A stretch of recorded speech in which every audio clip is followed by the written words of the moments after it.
You know, um, Back in 2008, the band The Killers released a song with a hook that honestly confused pretty much everyone who heard it on the radio. Oh, I think I know exactly which one you're talking about. Yeah, they asked, are we human or are we dancer? And like putting the questionable grammar aside for just a second, that lyric actually captures a really strange phenomenon in how society operates. Right. We are fundamentally obsessed with the word or.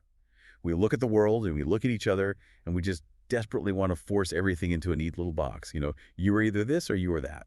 It's the ultimate categorization reflex, really. I mean, the human brain craves efficiency. Exactly. And having two distinct, mutually exclusive buckets to just drop people into, it's incredibly comforting. It saves us from having to process nuance. Oh, absolutely. And nowhere is that obsession with the binary more obvious than when we talk about personality types. Yes, the classic introvert-extrovert divide. Right. From the time we're in school, the narrative is that you are either the loud, life-of-the-party extrovert who thrives in a crowd, or you are the quiet, book-reading introvert who just hides in the corner. Pick a side. Which is such a limiting way to look at people. It really is. But today's deep dive is going to look at some source material that completely dismantles that binary. And honestly, it is long overdue. Totally. So we are pulling from a really fascinating blog post today by an author named Rutanch, titled Social Introverts, Who Are We? And our mission for this deep dive is to basically explore the gray area. The messy middle. Exactly. We're going to break down the 10 defining characteristics of a social introvert that Rutanch maps out in the text, and hopefully validate your own experiences if you've ever felt like you didn't quite fit either label. And to set the stage for this, the author actually brings in a quote from Obi-Wan Kenobi, of all people. Wait, really? Star Wars? Yeah. The quote is, "Only a Sith deals in absolutes." That is such a great pull for a psychology discussion. Right. It really frames the argument perfectly. I mean, when you look at the architecture of human psychology, it is infinitely too complex to be divided into a strict introvert or extrovert binary. Right. Those absolute terms are actually a major flaw in how we perceive human behavior. The brain isn't like a light switch that just flips between needs to be around people constantly and hates everyone. It's more of a spectrum. Exactly. A highly nuanced, fluctuating spectrum. Okay, let's unpack this a bit. If we establish that the absolute binary is a myth, we have to figure out what this hybrid personality actually looks like walking around in the real world. Right. How does it manifest? Yeah, and the author uses a very specific analogy for the social introvert that I want to get into. They compare this personality type to a cat. Oh, the cat analogy works beautifully. It really does. It highlights the element of agency, because a cat is not inherently antisocial. No, not at all. In fact, a cat is highly capable of being very social, very affectionate, and placing itself right in the middle of a crowded room. But the crucial distinction is that they only do it when they find it necessary. It's entirely on their terms. Exactly. They decide when to engage and when to, retreat under the sofa. And the source points out, specifically in point 10, that for a social introvert, this manifests as a very conscious prioritization of alone time. Yes. Like they aren't isolating because they lack social skills or because they have some underlying fear of crowds. They selectively socialize based purely on their current mood. And that ties directly into point 1 from the text, which is all about autonomy. Right, the rejection of labels. Exactly.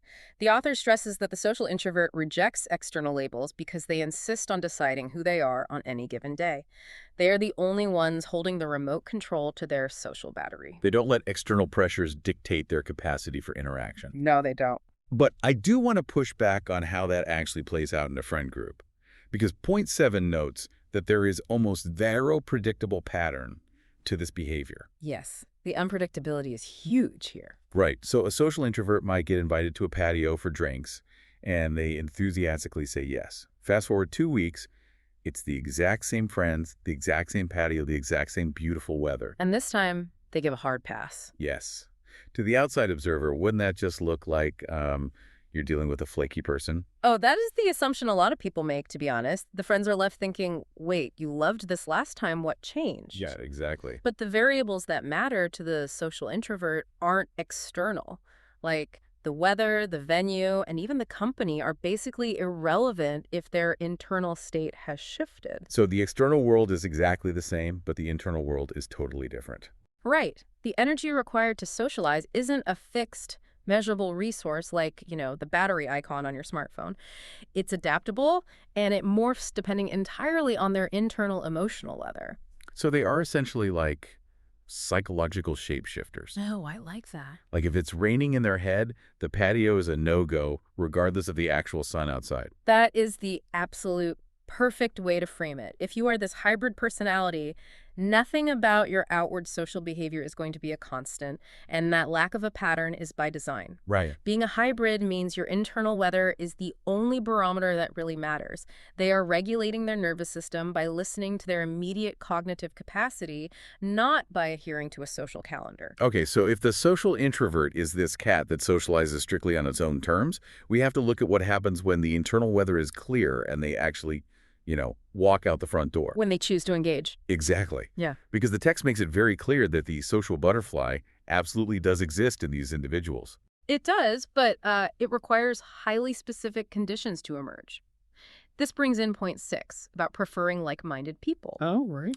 When they are surrounded by close friends, people they deeply trust, where the baseline of understanding is already established, they completely drop their defensive guard. Need to relax. Right. Their nervous system fully relaxes, and suddenly this vibrant, outgoing, highly talkative social butterfly appears. They might even be the loudest one at the dinner table. Often they are. But if you take that exact same person and drop them into a large crowd of strangers, say at a corporate networking event, they undergo a fundamental shift. Like night and day. Exactly. They feel completely different. The physical reality of a crowd, the sheer volume of unpredictable variables forces their guard right back up. Oh. They might enjoy the concept of meeting people, but the chaotic environment drains their cognitive resources almost instantly. Now, here's where it gets really interesting, because this brings up what feels like a massive paradox in the source material, and I really want to dig into this. Okay, let's hear it. So, in point 3, the author claims that social introverts actually like meeting new people. Yes, they do. But in the same breath, they point out that social introverts absolutely despise small talk. Like, they hate talking about the weather or the commute. They want someone to strike a meaningful conversation right out of the gate. Right. But small talk is the mandatory tutorial level of human interaction. You can't just skip it. How on earth is someone supposed to bypass small talk with a total stranger at a bakery? It's tricky. Right. You can't just walk up and say, "Hi, I'm Dave. What's your deepest unresolved childhood trauma?" Yeah, no, starting with Dave's trauma would probably just result in a restraining order. Exactly. But your point about small talk being a tutorial level is exactly where the friction lies. Yeah. The paradox actually dissolves when you look at the mechanism behind it. The social introvert does not hate people. They hate the superficiality of the tutorial level. But why? I mean, why is the tutorial level so unbearable for them if it's just, basic social pleasantries? Well, because small talk is a highly inefficient use of a strictly finite resource. Oh, the social battery. Yes. Think about their social battery as a daily budget. Small talk, the weather, the traffic, the sports scores offers zero return on investment. That makes sense. It doesn't yield any new, meaningful data about who the other person actually is. So when they are spending their limited energy, they are desperately seeking depth. They want to know what makes you tick, what you're passionate about, what your philosophies are. So it's essentially an energy economics problem. Precisely. When faced with a room full of superficial choices, like 30 different people, they have to talk about the weather they calculate the energy cost versus the emotional payoff. And the math just doesn't work out. Right. They realize they will be bankrupt before they get to a real conversation, and they just want to give up altogether. And because they refuse to engage in that superficial chatter, the text suggests they shift their energy into something else entirely. According to point 5, they become the absolute best listeners in the room. And this is where we get into the cognitive reality of being a social introvert. When they do engage in a conversation, they listen with hyper-focused attention. Like they're really locked in. Exactly.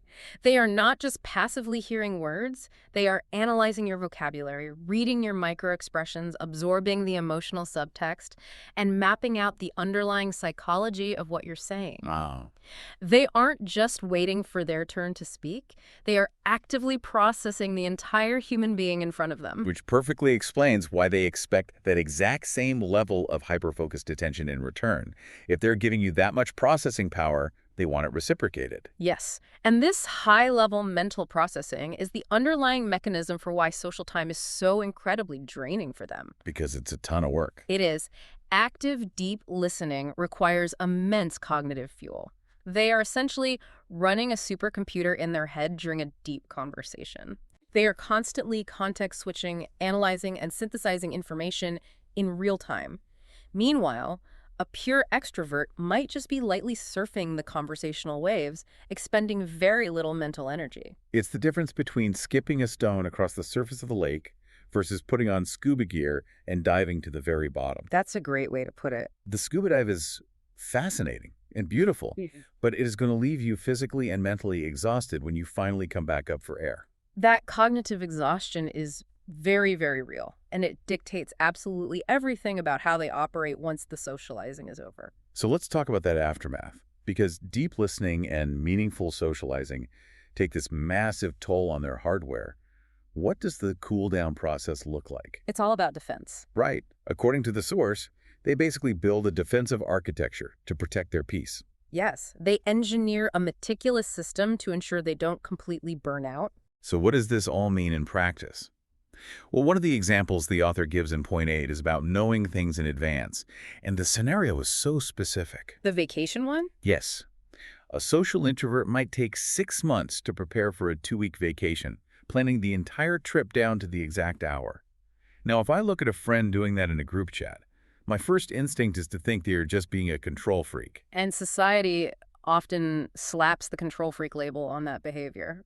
But if we look at the psychology, it has absolutely nothing to do with controlling the other people on the trip. Then what is it? It is about engineering guaranteed pockets of recovery time. If a social introvert looks at a 4-day itinerary and sees a museum tour at 2 p.m., followed by a group dinner at 7 p.m., their brain immediately calculates the energy deficit. They see a crash coming. Exactly. They need to know for an absolute fact that they have a guaranteed untouchable pocket of silence from 4 p.m. to 6 p.m. It's like a military general meticulously mapping out supply lines for an upcoming campaign. Oh, that's a brilliant analogy. Except in this case, the supplies they are desperately securing aren't rations or ammunition. They're just guaranteed moments of absolute silence. They cannot risk running out of those supplies while trapped on a group trip to Florida. The supply lines of silence. That captures the necessity of it perfectly. It's a survival strategy. And we see this exact same defensive architecture in their daily communication habits, too. Right. Point 4. Call me or call me not. Yes. The source notes that social introverts notoriously avoid phone calls. They heavily prefer asynchronous communication, like texting or emailing. Oh, the unexpected phone ring is universally dreaded by this personality type. It's basically treated like a threat. Because a phone call is an uninvited intrusion into their cognitive space. It demands immediate, real-time processing. Right, going back to the supercomputer analogy. Exactly. An unexpected phone call forces that computer to boot up instantly without any prep time. The text describes social introverts as think first and talk later characters. So texting gives them a buffer. Precisely. Asynchronous writing gives them the space to formulate their thoughts, express themselves perfectly, and do it without the pressure of an immediate response. It allows them to control the valve on their own energy output. They control the valve so they don't flood the engine. And because they protect that inner energy so meticulously, it leads to a really interesting dynamic when they are around other people. This is point 9, right? Yes, looking from the inside out. All this seclusion, all this internal processing actually makes them incredibly strong. The text specifically refers to them as a grounded rock. The internal stability they build through solitude ends up serving the people around them. Because a social introvert's energy is anchored internally, it's not blowing around wildly with the external chaos of a crowded room, they often become a natural harbor for friends who are feeling anxious or overwhelmed. That makes a lot of sense. Like if you are at a chaotic, loud party and you start feeling a panic attack coming on, you don't gravitate toward the extrovert who dancing on the table and feeding off the frenzy. No, definitely not. You gravitate toward the social introvert sitting quietly in the corner because their nervous system is already regulated. They project a calm, grounded energy. They are the anchor in the storm. But they can only be that anchor because they take their withdrawal from society so seriously. Which brings us to point 2, a critical piece of the puzzle regarding how they view isolation. Yes, the text makes a very clear point to separate being alone from being lonely. Which is such an important distinction. It's fundamental. Loneliness is a painful, unhealthy state. It is a feeling of unwanted disconnection from the human experience. Everyone experiences loneliness at some point, and it is never a healthy, sustainable state for anyone, extrovert or introvert. Right. But for the social introvert, solitude is not loneliness. Solitude is a highly intentional tool. It's the charging dock. Yes. They are spending time alone strictly to refresh that internal battery so they can eventually get back out there for limited bursts of high-quality socialization. They're perfectly content in their own company because they are using that time to process the vast amounts of data they collected while they were out in the world. The picture the author paints of this hybrid personality is really fascinating. It's a life lived in intentional phases. Very intentional. You crave a deep 3-hour conversation about the meaning of life, but you will literally stare at a ringing phone until it goes to voicemail because you aren't prepared to allocate the energy to say hello. Exactly. You can be the most vibrant, engaging person at a dinner party on a Friday night, but require Saturday and Sunday in total unspoken isolation just to process the mental load of that dinner. It is a constant balancing act between engaging with the world and retreating to protect the mind. The author describes it as experiencing the best of both worlds, which is a very validating and empowering way to look at it. You aren't failing at being an extrovert, and you aren't failing at being an introvert. You're just you. Right. You are simply operating on a different, highly customized operational model. And understanding the mechanics of that model. Yeah. The cognitive load of active listening, the energy economics of small talk, the necessity of mapping out those pockets of silence. It makes the behavior make total sense. It does, which leaves us with a really provocative thought to mull over as we wrap up. Okay, let's hear it. If we go back to that Obi-Wan Kenobi quote, and we accept that dealing in absolutes is a flaw, that most people actually possess some level of this complex hybrid energy, what would happen if society stopped designing our infrastructure around the binary? Wait, what do you mean by infrastructure, like roads and bridges? No, I mean our modern environments. Think about the open plan office. It is designed strictly for the pure extrovert, operating on the assumption that constant, unfiltered collaboration is always good. Oh, wow. Yeah. Open offices are a nightmare for focused work. Right. And on the flip side, some remote work structures completely isolate people, assuming zero physical interaction is totally fine. Networking events force hundreds of people into superficial small talk, rewarding those who can skim the surface the fastest. That's so true. So, what would our world look like if we actively designed our social and professional structures for cats?